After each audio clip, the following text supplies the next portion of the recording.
Bonjour, bienvenue dans cette nouvelle vidéo. Aujourd'hui, nous allons parler de la communication non verbale. Oui, vous ne rêvez pas dans le titre, dire que la communication est non verbale à 80%. Vous l'avez déjà entendu, vous l'entendez dans les écoles de coaching, dans les séminaires de développement personnel, en PNL. J'ai pu aussi, je fais mon mea culpa, le dire que la communication était à 80% non verbale. C'est faux. Et oui, vous entendez bien, c'est faux. C'est scientifiquement faux. Alors évidemment, ce chiffre de 80%, il sort quelque part, c'est ce qu'on va voir aujourd'hui. D'où ce chiffre sort de 80%. Et pourquoi il est dangereux de dire que la communication est non verbale à 80%. Il y a eu une nuance, on va dire, qui a été un petit peu franchie, qui fait qu'on a interprété à partir d'une étude que la communication était non verbale. Eh bien, non. Et on va voir aussi quelles répercussions pour la pratique du coaching scolaire, parce que ça peut vous induire beaucoup en erreur. Voilà.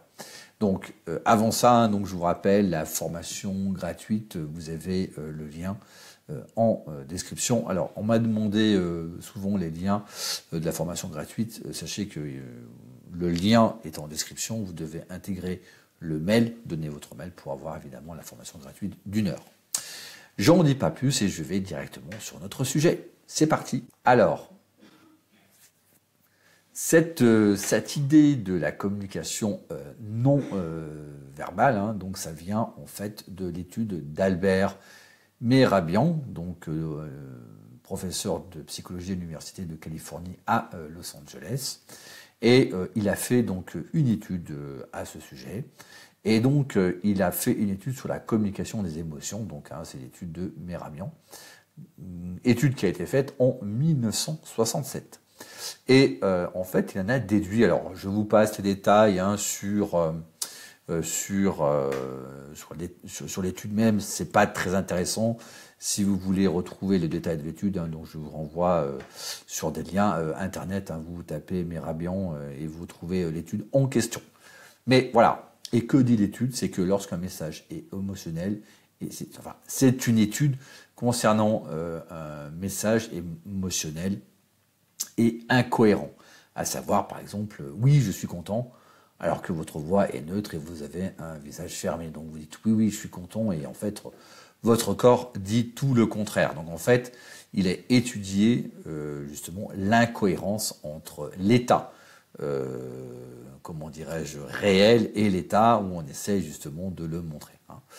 Et donc, les résultats, c'est que l'interlocuteur, décidément, l'interlocuteur s'appuie à 55% sur le langage corporel, donc ses gestes, postures, expressions faciales, 38% sur le ton de la voix, donc intonation, le rythme, et 7% sur les mots eux-mêmes. Voilà. Donc, ça veut dire que quand quelqu'un va vous dire comment tu vas, ah ouais, non mais ça va bien. Ouais. Donc à 55% du temps, le langage corporel va dire autre chose. 38% du temps, le ton de la voix va dire autre chose. Et 7% aussi des mots peuvent dire aussi autre chose. Voilà. Et donc, 80% de cette communication, de cette incohérence est non verbale. Alors, un disclaimer, parce que j'ai souvent, de temps en temps, des gens qui m'écrivent « tu fais des fautes d'orthographe ». Voilà.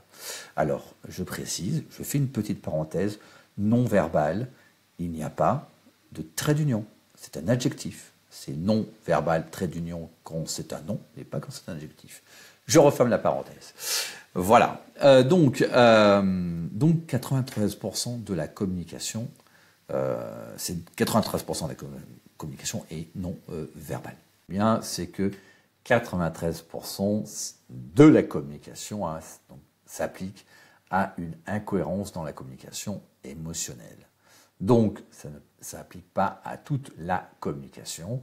Et le contexte, évidemment, est bien spécifique, vu qu'il s'agit d'une incohérence entre ce que vous voulez dire et votre intérêt interne, tout simplement.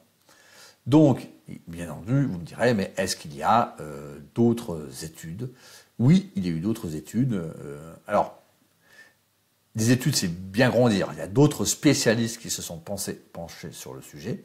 Le contenu verbal reste central. Donc, vous avez ces spécialistes. Donc, vous avez Susan Goldin-Meadow, qui est une spécialiste du geste et du langage.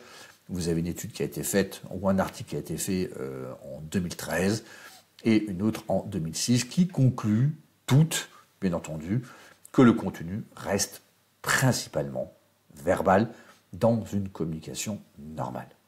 Alors, quand le non-verbal fait passer le mauvais message. Donc, je vais vous donner un exemple même que j'ai vécu, donc je vais vous raconter cet exemple-là, où finalement le langage non-verbal ne passait pas du tout le bon message. Donc, je me souviens, quand je travaillais dans une grosse société américaine au Luxembourg, dont j'avais une collègue que j'appréciais beaucoup, qui était d'un profil intellectuel. Donc là, je vous renvoie au site profil d'apprentissage, et qui avait une attitude plutôt froide. Donc, elle ne répondait pas au téléphone, et elle était plutôt, on va dire, de tendance impressionnante, parce que justement son attitude était froide. Et j'aimais beaucoup cette collègue, on s'aimait beaucoup, et un jour, je lui dis, donc elle était dans un petit coin café, elle lisait le journal, et moi je prends le café et je lui dis « Salut, comment tu vas ?» Et là, pas de réponse, elle lisait son journal. Aucune réponse. Et évidemment, un collègue passe et il me dit « Ah là là, le vent que tu t'es pris, quel râteau !» Bon, en plus, elle avait un physique fort agréable, n'est-ce pas? Donc, évidemment, tout le monde lui tournait autour, et évidemment, d'autres collègues m'ont dit « Putain, alors tu t'es pris ce matin un râteau mémorial. » D'accord? Et à ma grande surprise, à 11h, elle débarque dans mon bureau, elle me dit « Ah, salut Jean-François, comment tu vas? Je t'ai pas vu ce matin, mais il faudrait qu'on mange ensemble à midi. » Voilà. Allô, je t'ai dit à 8h, je t'ai dit bonjour, tu m'as pas répondu, et tu déboules dans mon bureau à 11h pour me dire coucou, bonjour, je t'ai pas vu ce matin, voyez, voilà. Pourquoi? Ben, tout simplement parce que cette collègue-là, d'un profil intellectuel, était en plus juriste, donc elle était concentrée sur son article de presse ou un article de loi, peu importe, et donc c'est le type profil intellectuel. Ils réfléchissent beaucoup, donc ils occultent complètement ce qu'il peut y avoir à l'extérieur, et donc ne vous répondent pas. Et donc ils peuvent avoir une attitude complètement froide.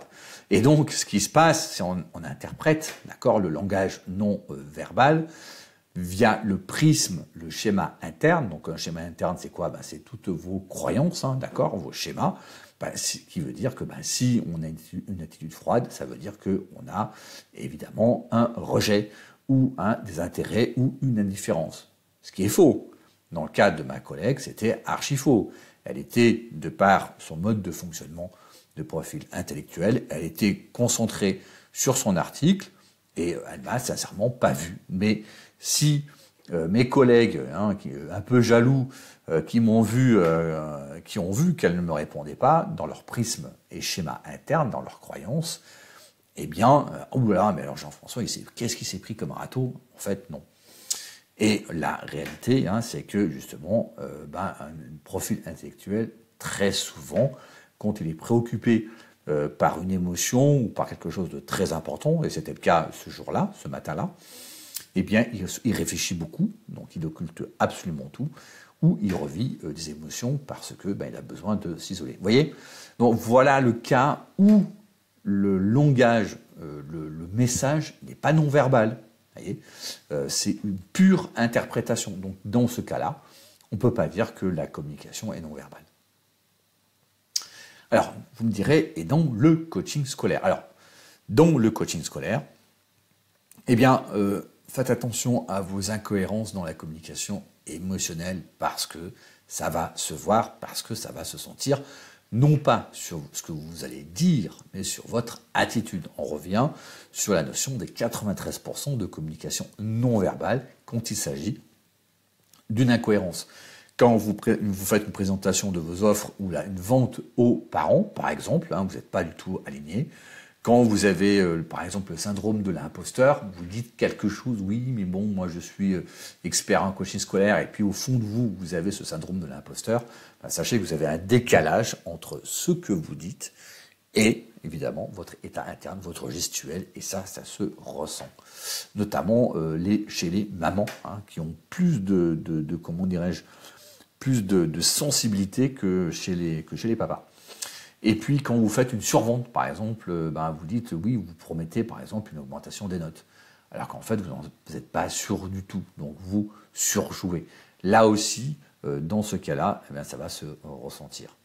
Et puis, quand vous avez aussi, dans votre accompagnement, vous ne savez pas trop où vous allez. Vous avez un jeune, vous proposez vos outils, ça et là, mais voilà, vous n'avez pas de process bien défini. Ben, vous êtes complètement dans le doute. Et donc le décalage sera ressenti évidemment par les parents, surtout par les mamans, hein, les femmes. Donc dans 93% votre langage non verbal, donc bon, vous ne serez pas du tout aligné.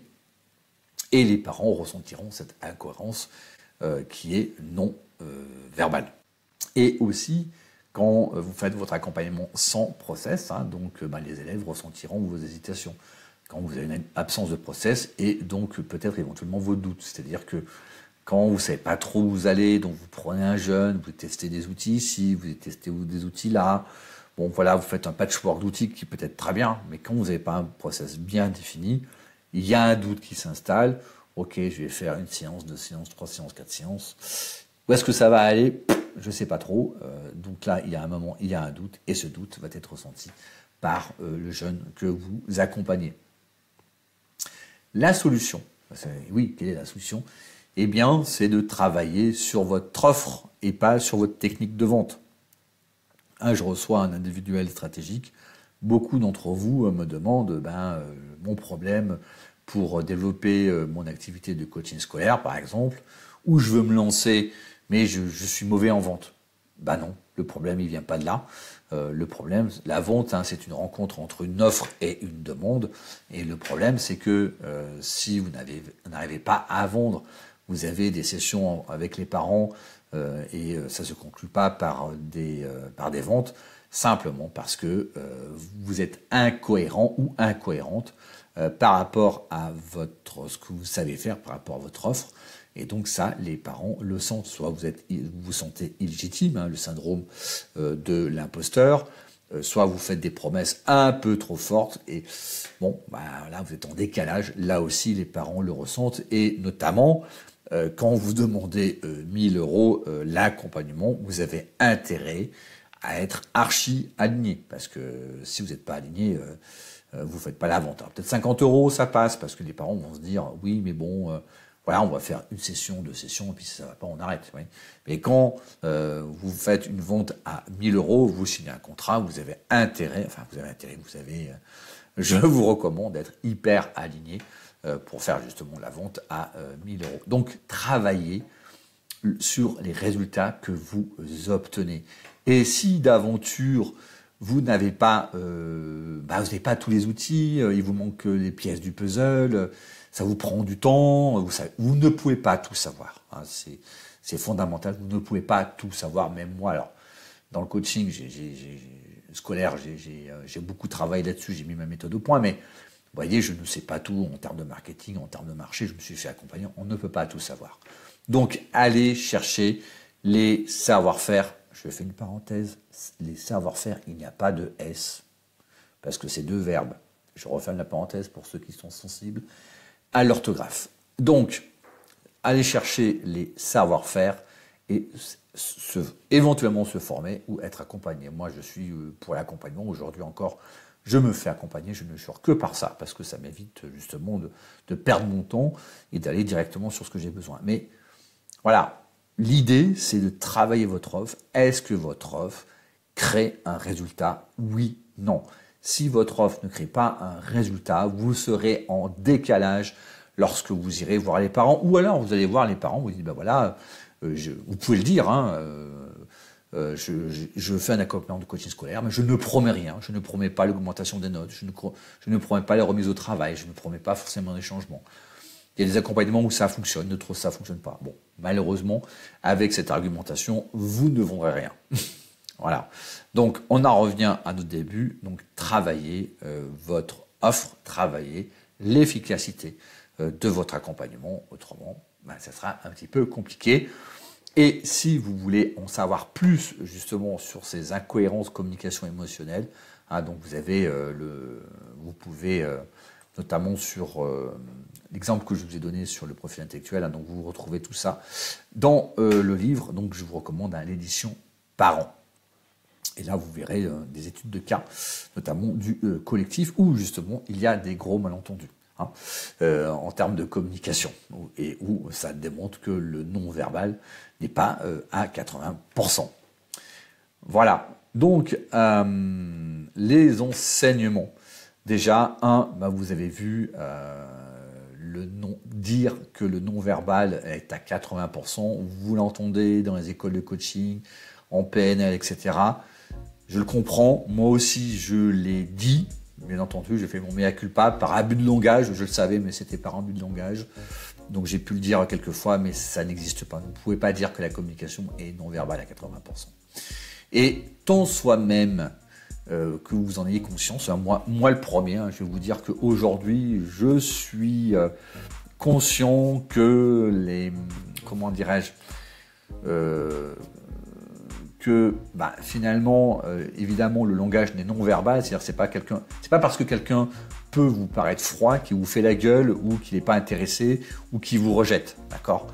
Moi, je l'ai intellectualisé, mais je ne l'ai pas forcément inconsciemment. C'est au niveau de l'inconscient qu'il faut intégrer. Et par moment, moi, je me fais piéger. Le premier, je m'adresse à quelqu'un qui a un peu d'attitude froide, ça déclenche en moi des mécanismes, c'est tout à fait normal. Alors, j'en ai conscience, j'en ai de plus en plus conscience, d'accord. Mais sachez que c'est pas en étant intellectualisé, c'est qu'on s'est intégré au niveau inconscient. Alors évidemment, on est tous humains, donc moi j'essaye on va pas dire travailler sur moi, mais de faire remonter tout ça. Donc ne vous en voulez pas, mais faites attention aux interprétations que vous pouvez avoir. Et enfin, dans l'application du coaching scolaire, tout se joue, on va dire, sur les résultats que vous obtenez. Plus vous êtes aligné avec ce que vous proposez, plus vous êtes quasiment magnétique, c'est-à-dire que votre discours, vos mots sont en cohérence avec votre gestuel, avec votre non-verbal, et donc ça se fait tout seul. Quand vous êtes désaxé, c'est-à-dire qu'il y a une incohérence avec votre non-verbal, là c'est là que ça coince, et dans 93%, quand il y a incohérence, ça se sent au niveau du non-verbal. Voilà, donc c'est tout pour cette vidéo. Je sais que ça choque un petit peu, parce que c'est quelque chose qui est beaucoup dit dans les écoles de coaching, etc. Il faut faire attention.